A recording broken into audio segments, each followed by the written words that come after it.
Système artériel, deuxièmement. On ne va pas en dire énormément de choses, sauf à rappeler que la situation initiale est celle que j'ai dessinée au tableau tout à l'heure, et sauf à dire que c'est à la partie crâniale de ce système, ici, que se développe l'appareil pharyngien.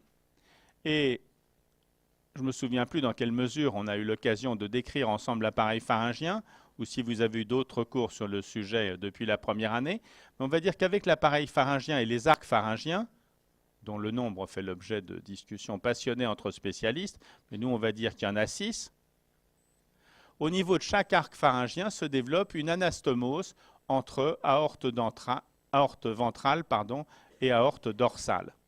De telle façon qu'on complète toujours les schémas de cette région comme ceci, en vue frontale, en rajoutant 6 arcs aortiques de chaque côté, et en vue latérale, en rajoutant bien sûr les 6 arcs aortiques de ce côté-là, 1, 2, 3, 4, 5, 6.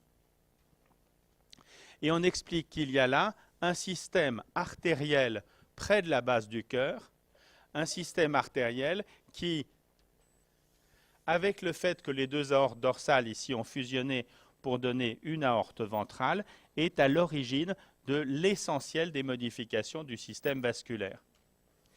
L'essentiel des modifications du système vasculaire, c'est ce qui, dans tous les traités d'embryologie, auxquels je vous suggère de vous référer pour les détails de cette histoire, montre que certains territoires se développent de façon importante, tandis que d'autres régressent.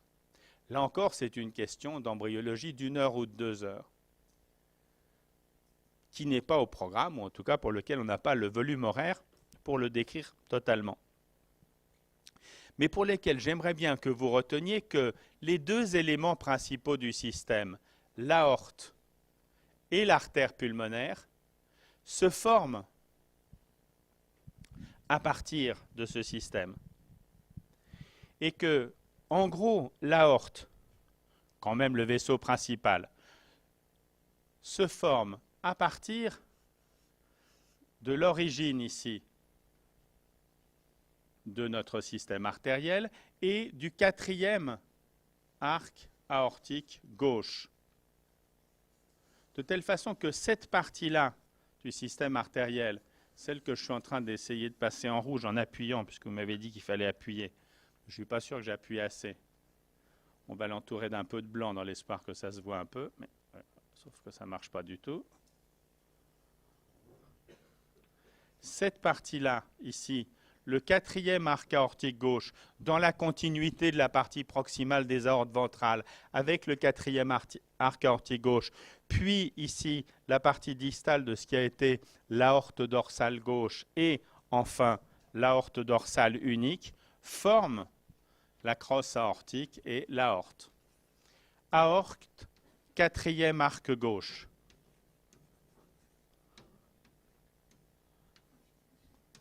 C'est le message principal, sinon unique, pour ce vaisseau aortique. Les messages complémentaires, bien sûr qu'ils sont intéressants à connaître dans le détail, mais ils reviennent à dire que d'autres segments, notamment du 3e arc aortique droit, du 4e arc aortique droit et du 3e arc aortique gauche, donnent naissance aux branches principales de l'aorte thoracique. Et c'est là que vous apprendrez le tronc artériel, la carotide primitive et la sous-clavière gauche comme des éléments correspondant à l'évolution de certains de ces territoires vasculaires. L'autre élément important, c'est, deuxièmement, l'artère pulmonaire. Et l'artère pulmonaire, on va dire que elle se forme, elle, essentiellement à partir des 6e arcs aortiques. 6e arc aortique droit et 6e arc aortique gauche. Et bien sûr, de la partie du troncus ici, dont on vient d'expliquer rapidement et en trichant, parce qu'on ne l'a pas décrit dans le détail, comment il se cloisonnait. L'aorte, 4e arc et les éléments correspondants du système aortique, l'artère pulmonaire, 6e arc, du côté droit comme du côté gauche.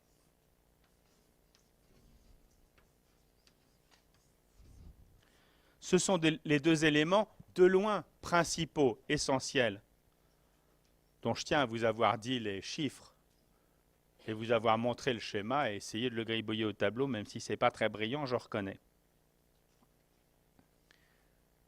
quatrième arc aortique, sixième arc aortique. Je vous rappelle que lorsqu'on parle de l'évolution des arcs pharyngiens, on dit que les premiers arcs, premier et deuxième, ont une évolution essentiellement mésenchymateuse et contribuent à la formation du squelette de la face, etc., et des tissus conjonctifs de la face et de la région cervicale, et qu'on dit que l'évolution des troisième, quatrième, cinquième, s'il existe, et sixième arc est essentiellement vasculaire. C'est à ça qu'on se réfère, avant tout, à la formation des gros vaisseaux de la base du cœur, de l'aorte et de l'artère pulmonaire. Est-ce qu'il y a un autre point à rajouter? Malheureusement, oui. Pendant la vie, pendant la fin de la vie embryonnaire et de la vie fœtale, la partie ici distale du sixième arc aortique gauche persiste et forme une communication entre l'artère pulmonaire gauche et l'aorte. Cette communication, elle s'appelle le ductus arteriosus ou encore plus simplement le canal artériel. Et ce canal artériel, je gage qu'on vous en a parlé en physiologie, c'est une deuxième possibilité de communication entre les circulations droite et gauche pendant la période, fin de la période embryonnaire et toute la période fœtale. Avec le cloisonnement du cœur et la persistance de la communication interauriculaire à la fin de la période d'organogénèse, l'évolution du système artériel et la persistance d'un canal artériel après la fin de la période embryonnaire, alors qu'il y a eu ce remodelage transformant le système très primitif qui est en haut à gauche sur la diapositive en système définitif ou presque tel que vous le voyez en bas au milieu, on retient quand même qu'il persiste un canal artériel pendant la vie fœtale et que ce canal artériel pendant toute la vie fœtale est une possibilité de communication entre les vaisseaux aortiques, artériels, pulmonaires. Une possibilité de shunt ici entre les deux circulations droite et gauche. Système veineux. Système veineux, c'est extrêmement complexe. Et là, pour le coup, c'est tellement complexe qu'on va en dire que deux mots. La base du système vasculaire intra-embryonnaire, c'est le système des veines cardinales. Veine cardinale crâniale, veine cardinale caudale. Au-dessus du cœur, qu'il faut imaginer ici sur ce graphique, au-dessus du cœur, c'est relativement simple. Il se crée une anastomose entre les veines cardinales antérieures, ici, et c'est la veine cardinale antérieure droite, puis le canal de Cuvier droit, une partie de la veine cardinale antérieure gauche et l'anastomose intercardinale qui donne naissance à la veine cave supérieure, au tronc veineux brachiocéphalique, etc. Bref, au vaisseau afférent du cœur droit, supracardiaque. La partie toute distale de la veine cardinale supérieure gauche, elle formerait les vaisseaux veineux de retour de la circulation cardiaque, le sinus coronaire. En dessous du cœur, c'est là que ça devient d'une complexité totale, en dessous du cœur, il y a tout un ensemble d'éléments veineux qui se développent en parallèle, en liaison avec les veines cardinales caudales.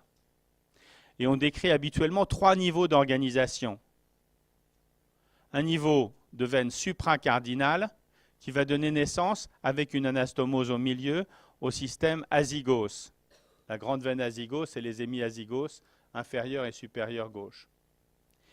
Il y a un système de veine sous-cardinale dans la région rénale, dans la région du méso puis du métanéphros, dont l'évolution complexe va donner naissance ou va contribuer à la formation de la veine cave inférieure.